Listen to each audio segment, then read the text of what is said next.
Today I muse about something really, really close to my heart, and that is music and music education. I am a singer, I am a performer. I have performed thousands of shows with my band, a band of boys, and we were, yes, I am part of a boy band, though it's more like a band of men right now. But we've had hit albums in the early 2000s, and have traveled the world doing shows, and I've now reached a stage where I've had children, my friends, they've all had kids who are now, of course, well into their 20s. And a very beautiful journey began where I started giving back music to the younger generation and trying to infuse them with the love for that music so that they would feel the joy of music. And not just, we all feel the joy of music. We all love music in some form or the other. And there's no individual or human being that I have met, and I truly believe on this earth, that doesn't enjoy music in some form or the other. We all need music in our lives. So I wanted to infuse this next generation with a slightly more deeper understanding of music, and for them to keep music close to them, for them to understand music a little better. And music is a brilliant thing to go to in times of stress, and if you can play an instrument, you can go to it for it to help you calm yourself down and in a sense give you a better quality of life. So my musing is all about how do we infuse music education into my kids or your kids or a child's life, because they already have so much going on, and it's so tough to fit this in along with curriculum, along with education, along with physical and extracurricular activities, sports. How does it fit in, and why is it so important? There is scientific evidence on why this is so important, and I'll share that with you in a bit. And my kids, there is music in their blood, whether they believe it or no, they are talented. Here's an example of how talented they are. Everybody's talking about politics, governance. We see so much defiance, ordinance, tough to deal with insolence. Where is the tolerance? All we are saying. When you walk into a room which has a lion who is sleeping, you wanna be real quiet as you don't want him waking. So as you can see, music runs in the family. I see the potential, I see how great they can get doing this. But what do I do? Do I force them to learn it? Do I let them just discover it for themselves and let them come to me and ask me for help? What do I do? So here's me having a conversation with my now 16-year-old daughter, Mishka. So when you were very young, and I remember at that time, you may not, but I insisted that, Mishka, do this one thing for me. We don't force you to do many things, but I kind of am forcing you and insisting that learn music. You will probably thank me later on in life. So I want you to go back to that point and tell us what your experience was. How was it learning? What did you go through? What thoughts were going through your mind? Did you think it was important? Did you think you were wasting your time? I remember finding it extremely boring. I never understood why I was learning Indian vocals specifically, purely because the music I listened to was the complete opposite.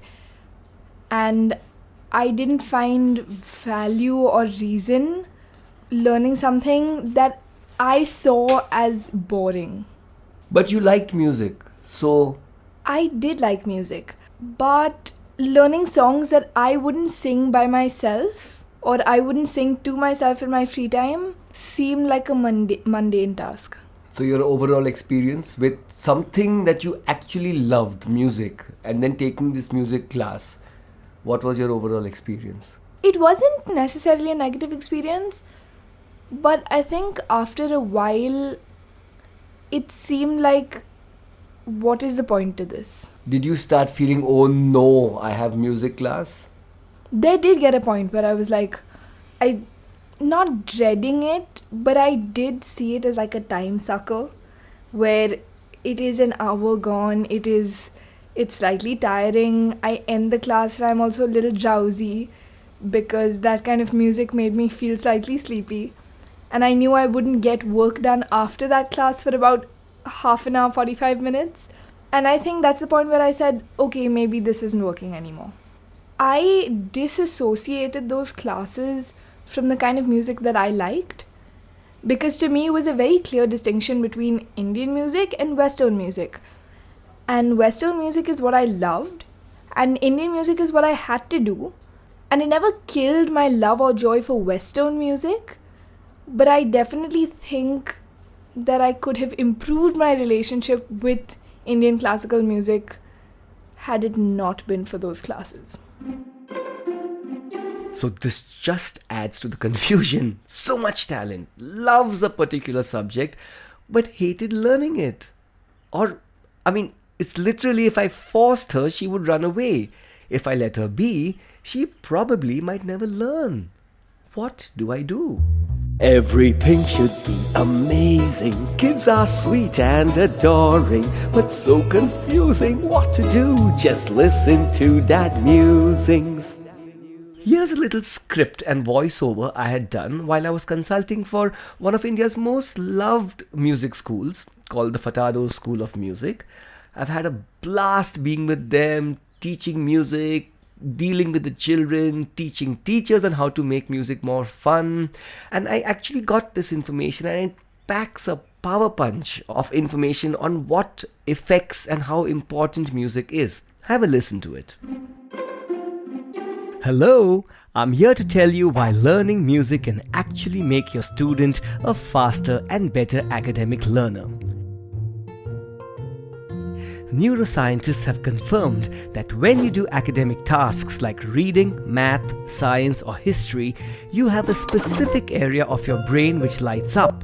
But when you learn music, multiple areas of your brain light up at the same time, which means your brain is replicating the equivalent of an intensive and comprehensive gym workout. A fact that neuroscientists have confirmed with the help of fMRI and PET scans. Thanks to learning music, this carnival of lights engage the visual, auditory, and motor parts of your brain simultaneously. And this leads to the overall strengthening of the brain, which allows your student to excel in so many other academic activities. Let me give you an example. Learning music combines the power of your left brain's mathematical and linguistic capabilities with the right brain's creative and emotional capabilities. So it basically develops the left and right brain at the same time, making you an overall stronger and more creative learner. It has also been proven that learning music helps you create, store, and retrieve memories really efficiently, leading to students doing far better academically. And this is probably why musicians are known to solve problems more effectively and creatively in both academic and social settings.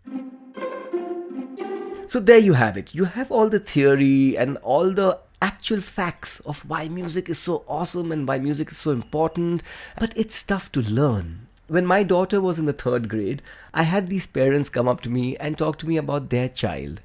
And they told me something that really made me go, wow.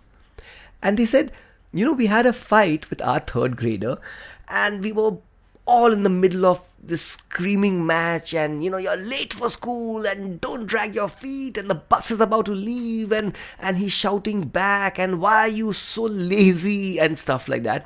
And this boy at this really young age turns to them and says, Mom, Dad, okay, just stop, just give me 2 minutes. And they said he turned around, went to the piano, pounded away at the piano for around 2 to 3 minutes, played something because he was learning music and he loved music. And he finished playing, walked back to the parents and said, okay, I'm sorry, I'm calmer now. This, that, and they sorted out their issues and the boy went to school. And I was like, oh my God, this is theory put into practice. Music calms you, music centers you, music makes you or gives you the ability to take decisions. It's beautiful. How does one inculcate all this in a child and show them the importance of it. So just to give you an idea, my 11-year-old Kahan, now 11-year-old at the time of recording this, just to understand where he stands with music, it's something he loves and he excels in, and he's won numerous prizes and awards in singing and in drama, and he's still just 11. So let's just get a little bit of insight. This is my conversation with him. So Kahan, you are a creative guy. You sing well, you perform well, you have so many instruments at home, because it's a musician's home, like an ukulele, the guitar, the keyboard. What stops you from learning this more formally? And given that you like music? I think that when I'm being taught by a teacher, I feel it sometimes restrains me from trying to learn what I want to sometimes. And then whenever it's just, I get the mind, the spark. And for instance, if I listen to a song with beautiful piano, I'll instantly, if I keep thinking about it, one day I'll just go to the piano, sit down and just start playing and try to play. Is it easy for you to learn by yourself? It's a 50-50 situation. At those points, do you wish you had a teacher who could show you what to do? A little bit, sometimes, depending on the level of how hard it is, how easy it is. Okay, so at any point do you feel that we should actually give you a teacher in music to take it forward, or you're happier doing it this way? So at this time, I'm feeling like everything's very crowded. So at this point, I wouldn't want to really. Alright, so you do other things. You do squash, you do basketball. You actually want to prioritize and do karate and learn, another physical thing.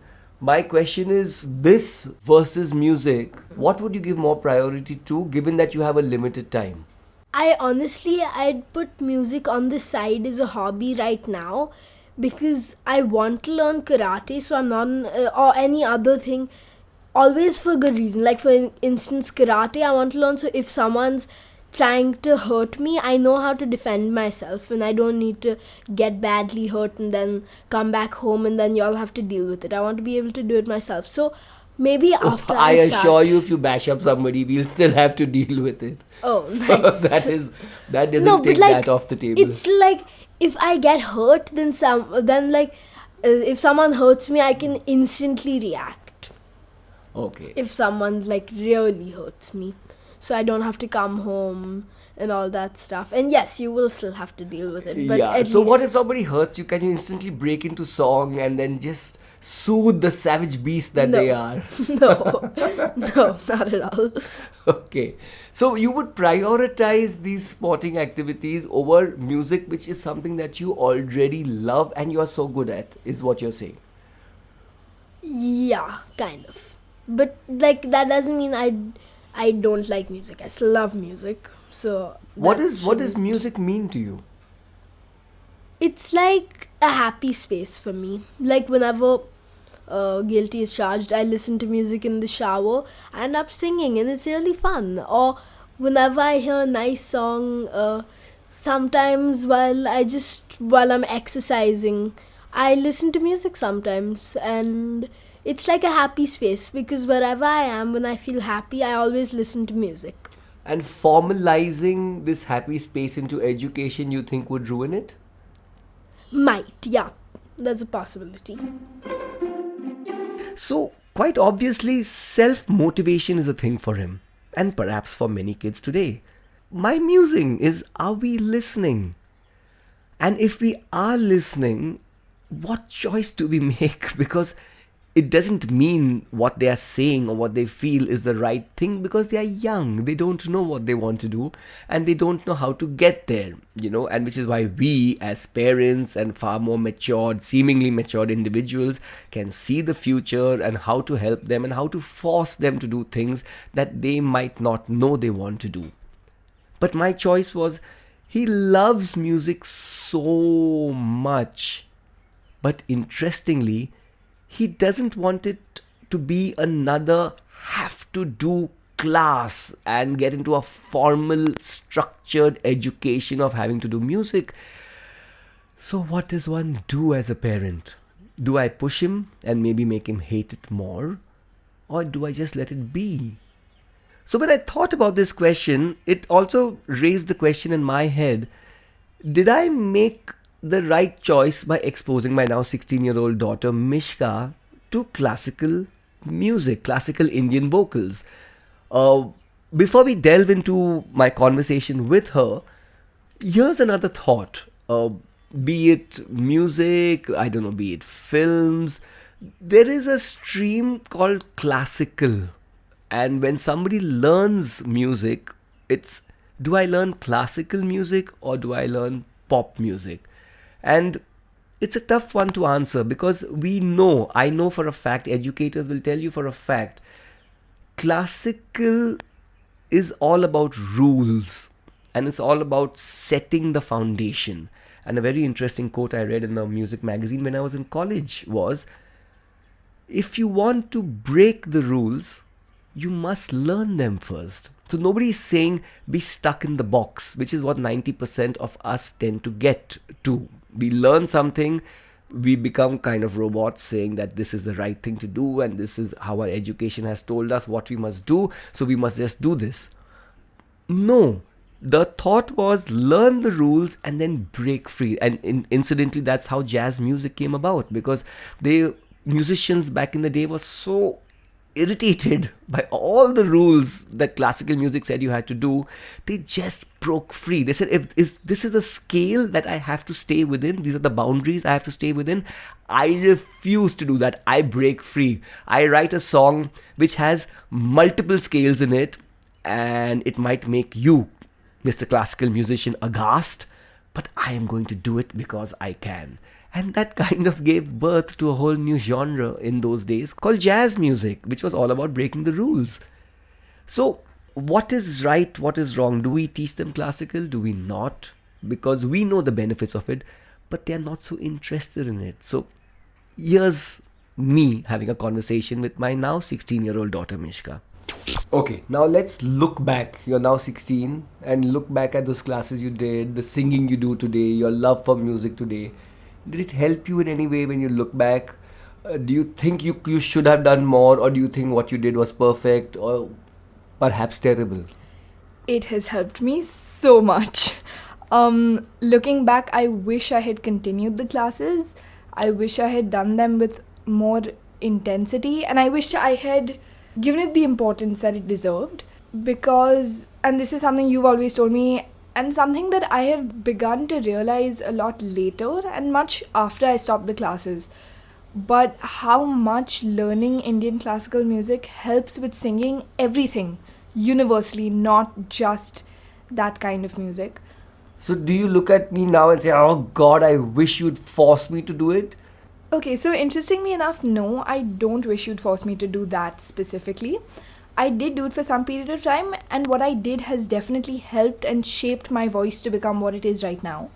I think had you forced me to continue it, it might have worsened my relationship with music as a whole and music in general, and that's something I wouldn't risk at all. I would never want to put that in jeopardy. So there you have it. This is a tough one. And I seem to have done okay here with her. And yeah, I give myself a little pat on my back saying, phew, I bit that bullet and it seems to have gone down well. So yay. Okay, to get a little more perspective, alright, I had a conversation with my wife, Aditi, who also has very interesting perspectives on how to approach things and what to do.